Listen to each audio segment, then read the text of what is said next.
पहाड़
ఏమిటి జబర్దస్తి? అసలు ఎవరు మీరు?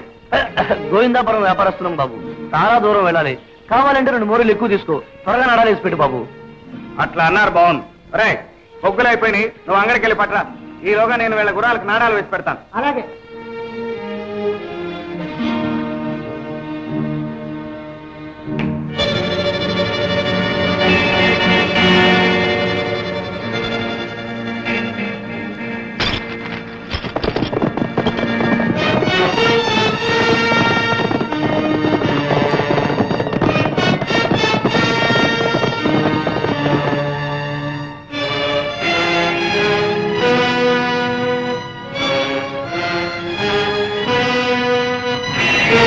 లోపల ఎంతమంది ఉన్నారో అందరూ బయట రండి. దుస్సాహసం చేశారో చస్తారు. మరో గోరి. నమస్కారం హవల్దార్ గారు. ఏమిటి ఇలా వచ్చారు? నోర్మై బందిపోటు. నీ నాటకాలు కట్టిపెట్టు. ఈ హవల్దార్ ఆదిశంకర వరప్రసాదరావు ముందు నీ నక్క వినాలి అక్కగరావు. నీ ముఠా అంతా ఎక్కడుందో చెప్పు. ముఠా ఏమిటి, బందిపోటు ఏమిటి, ఆ గుర్రాలేమిటి, ఆ నగర ఎక్కడి నుంచి వచ్చాయి? హవల్దార్ గారు, ఇంతకు ముందే గోవిందాపురం వ్యాపారస్తులు అంటూ ఎవరో వచ్చారు. ఇది వాళ్ళు చేసిన దురాగతం. నా మాట నమ్మండి. సమ్మరం నా వృత్తి, సాహసం సన్మార్గం నా మన ప్రవృత్తి. ఈ అంబాపురంలో ఎవరినైనా అడగండి, నా గురించి చెప్తారు. ఈ దొంగల దోపిడితో నాకు ఎలాంటి సంబంధం లేదు. ఈ హవల్దార్ ఆదిశంకర వరప్రసాదరావు ఉందా నీ హరికథం? మీతో నిజం ఎలా చెప్పించాలో నాకు బాగా తెలుసు. బంధించండి. ఆగండి. మీరు నన్ను బంతిపోటుగా అనుమానించడానికి తగ్గ ఆధారాలున్నాయి. కానీ నేను నిర్దోషిని. మీరు నమ్మటం లేదు. నేనే స్వయంగా ఆస్థానానికి వెళ్ళి నేను బంతిపోటు కాదన్న నిజాన్ని నిరూపించుకుంటాను. పారిపోతున్నాడు. పట్టుకోండి.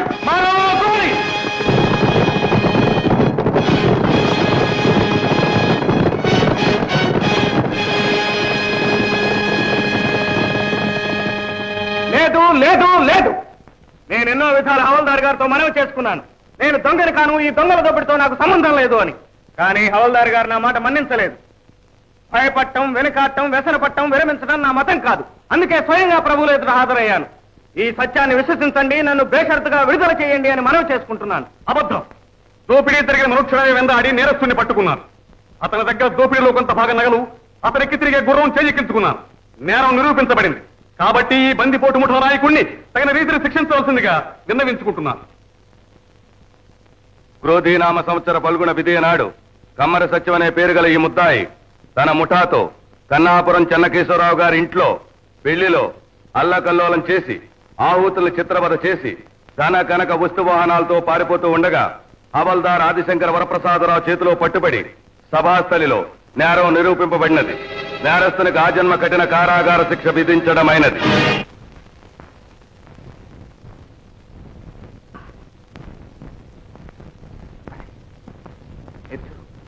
చాలా పెద్ద గాయమైంది. ఆయిలగా చెడామా పని ఆపేశారేనరా? దున్నపోతుల్లాగా ఉన్నారు. చకచక పని కానివ్వండి. మొత్తాలు కొట్టానంటే 3 ఊళ్ళు దాటి ములకల్లంకల్లో పడతావు. జాగ్రత్త. అన్నే కొడతావట్రా? ఫస్ట్ ఆల్ కోనసీమల కొరంగేశ్వరరావు అంటే ఎవరనుకున్నావురా? మళ్ళీ మాట్లాడావంటే నిన్ను నీ బాబుని కూడా కొడతాను. వెళ్ళి పని చూసుకోపా. ఆయిలగా చెడామా కళ్ళు లేని కబోది మీ న్యాయమూర్తి, ఒళ్ళు తెలియని మూర్ఖుడు నువ్వు. నార్మై నేరం చేసావు, శిక్ష అనుభవిస్తున్నావు. చెప్పింది చెయ్యి, లేదా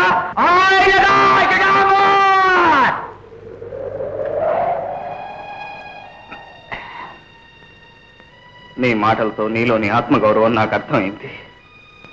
నిన్ను చూస్తుంటే నా అలాగే ఏ నేరమూ చేయకుండానే ఇక్కడొచ్చి పడ్డట్టున్నావు. అవునన్నా, మంచికి పోయి ఇలా ముప్పు తెచ్చుకున్నాను. అలాగా ఏం జరిగింది?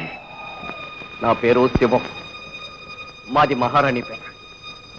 ఒకరోజు రాత్రిపూట నేను ఇంటికి వస్తూ ఉండగా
దొరికిందని ఆడపిల్ల మీద చేయి చేసుకుంటావురా?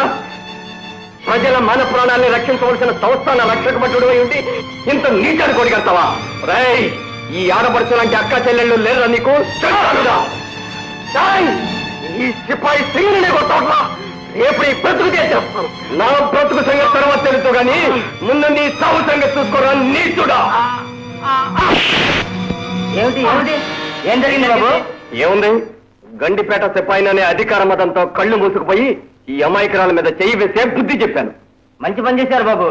మళ్ళీ ఇటువంటి పనులు చేయకుండా తగిన శాస్తి చేయాలి. రాయ్, మళ్ళీ ఇలాంటి అవకతవక పనులు చేశావో నా చేతిలో నీ చావు తప్పదు. వెళ్ళు, లేకపోతే మా శివం బాబు అనంత పని చేస్తాడు. వెళ్తాను రా, మా అధికారులతో చెప్పి నీ అంత చూస్తాను. రేయ్, ఛీ! ప్రజల్ని కన్నబిడ్డలుగా చూడవలసిన సంస్థానం ఇలాంటి దురాగతాలకు ఆలంబనైతే ఆ ప్రభుత్వాన్ని కోకడి వేలతో పెగిలించి వేయడానికి నేను బెరికాడనరా. అయినా ఆడపిల్ల మానం అంటే ఆట బొమ్మనుకున్నావా? మా మహారాణిపేట మానానికి పౌరుషానికి మరో పేరని గుర్తుంచుకో. ఇంకొక క్షణం ఎక్కడున్నావంటే నిన్ను నిలువున చించేస్తాను. మళ్ళీ ఇలాంటి ఘోరాలు నీ తోటి సిపాయిలు చేయకుండా ఉండేందుకు ఈ ఊరి గుమ్మానికి వేలాడదీస్తాను రా నీ శవాన్ని. సమయానికి దేవుళ్ళ వచ్చి రక్షించాను. నీ మేలు జన్మ జన్మలకి మర్చిపోలేను. ఇది మేలు కాదు చెల్లెమ్మ, ఇది మా కనీస బాధ్యత. ఏ జాతి తన స్త్రీల మాన ప్రాణాల్ని రక్షించుకోలేదో ఆ జాతే పతనం అయిపోతుందమ్మా. నువ్వు లోపలికి వెళ్ళమ్మా.